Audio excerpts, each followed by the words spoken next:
Hello दोस्तों, अभी तक आपने देखा कि रानी की वजह से पूरा परिवार बहुत डरा हुआ है और आज आप लोग देखने वाले हैं कि भई जब दिव्यम जो राधिका है भई उसको गुलाब जामुन खिला रहा होता है, तभी रानी एक और नाटक अपने भाइयों के सामने कर देती है और राधिका को फिर से फँसा देती है। और फँसाने के बाद दोनों भाई उसके नीचे आते हैं और नीचे आकर राधिका को आलू की पूरी कहते हैं और बोलते हैं कि भई हम इस आलू की पूरी को घर से बाहर निकालेंगे। जिसके बाद दिव्यम को गुस्सा आ जाता है और वो उसके भाइयों से लड़ने लग जाता है। जिसके बाद दिव्यम की माँ और दिव्यम का पूरा परिवार जो है एकदम से डर जाता है कि कहीं ये दिव्यम को कुछ ना कर दें। इसके बाद कुछ समय तक दिव्यम उनसे लड़ाई करता है, पर दिव्यम को वो मार देते हैं जिससे कि दिव्यम बेहोश हो जाता है। उसके बाद वो कमरे में आ जाता है। कमरे में आने के बाद दोस्तों उसके पूरे परिवार से जो है दिव्यम को नहीं मिलने दिया जाता है इनके दोनों भाइयों द्वारा। उसके बाद में दोस्तों ये वही दिव्यम बहुत ज़्यादा मतलब लड़ाई कर रहा था दोनों से, तो फिर इन रानी के दोनों भाइयों ने दिव्यम को कमरे में ही बंद कर दिया और बोल दिया कि अब तुम यहीं रहोगे, किसी परिवार वाले से नहीं मिल पाओगे। और रानी के दोनों भाइयों ने राधिका को घर से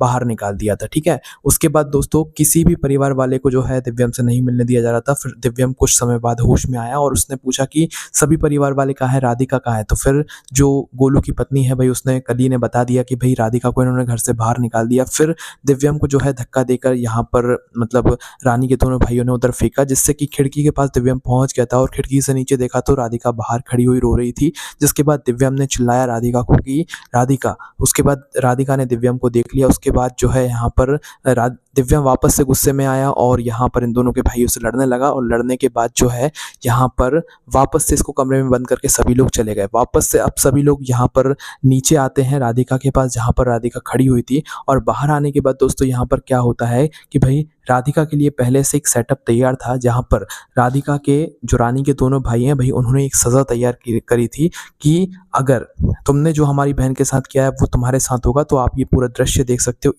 यही जो सज़ा है अब राधिका को रानी के दोनों भाइयों द्वारा यहाँ पर मिलने वाली है। इतना ही आज की आप लोग वीडियो में देखने वाले हैं, आज के नाटक में देखने वाले हैं। बाकी आप क्या सोचते हैं राधिका और दिव्यम के बारे में कमेंट्स में ज़रूर बताएं।